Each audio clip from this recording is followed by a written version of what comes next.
आते middle class family से, तो हम लोगों ने अपने माँ बाप के पैर छू लिए कि माँ बाप आपने हमारी लगभग 4 साल फीस जमा करी है, हमारा कर्तव्य बनता है कि घर को हम फाइनेंशियली आगे ले जाएं।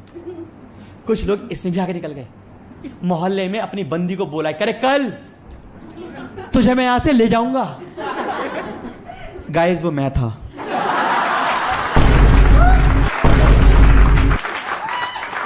कोशिश करते हैं मैम, देखो गर्ल्स याद रखना, एक बार को करण अर्जुन आ सकते हैं बट ऐसे लड़के कभी नहीं आते। अब हम क्लीन शेव होकर कॉलेज पहुंचे, अपने पति बॉयफ्रेंड जिसको भी देखना आप, क्लीन शेव में लड़के ना बिल्कुल लगते हैं छिले हुए अंडे लगते हैं, छिले हुए अंडे लगते हैं हम सारे ऐसे। आपको अपने बेटे करा लो, छिला अंडा लगेगा एकदम, बेटी लगेगा आपका, बेटी लगेगा सही में कि 2 बेटियां होंगी आपके घर में, लगे नहीं लगता था क्लीन शेव ऐसा छिले हुए अंडे की तरह हूं। अब आप सोचो 250 बच्चा आ गया खेत में, प्लेसमेंट की इतनी एक्साइटमेंट कि कपड़ों का बैग साथ लेकर आए थे कि जैसी प्लेसमेंट होगी साथ में स्कूटर पे बैठ के चले ही जाएंगे, हम तो रुक नहीं रहे किसी के लिए भी। अब ऐसा भाई, अब 250 बच्चा खेत में बैठा हुआ भाई सब। अब आपको पता क्योंकि वो सीन इमेजिन नहीं कर पाओगे आप, तो आई विल हेल्प यू। कभी हमने देखा है लेबर चौक, हमारा कॉलेज में लेबर चौक ही था।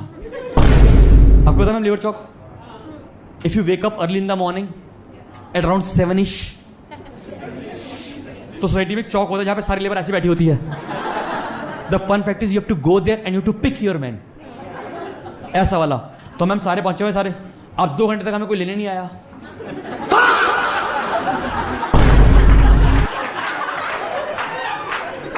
अब लिटरली सब अंडे उबल रहे हैं, देख रहे कौन आया कोई आया, ऐसे देख रहे कुछ। फिर हमने आपस में डिस्कस किया कि क्या कर सकते हैं हम लोग, तो हम लोगों ने डिस्कस किया और 2 लड़के भेजे हाईवे पे कि किसी को लेकर आओ। वहां बोर्ड लेके खड़े हैं प्लेसमेंट अवेलेबल, कोई लेने नहीं आया हमारे को। 3.5 घंटे के बाद हमें देखा सिर्फ एक्सप्रेस पे डीन आता हुआ, एक्सप्रेस में आया, सीधा कॉलेज में घुसा, एसएल वर्ड करता करता कॉलेज में आया, स्टेज पे आया, हमें लगा बोलेगा sorry I will see what I can do. कुछ नहीं, उस दिन वो हमारा डीन था ही नहीं। वो स्टेज पे आके बोलता ऑल द बेस्ट। मैं कहा सर प्लेसमेंट, तो गाड़ी का गेट बंद करते करते कहता बाय चांस अगर कहीं हो जाए तो जस्ट लेट मी नो, मैं तुम्हारी ब्रोशर में फोटो डाल दूंगा। इस कॉलेज से पढ़ने से जिंदगी में 2 चीज अच्छी मैम, एक अब हमें अपनी बेइज्जती महसूस नहीं होती, और दूसरा मैं कहीं भी कराने में कंफर्टेबल हो गया।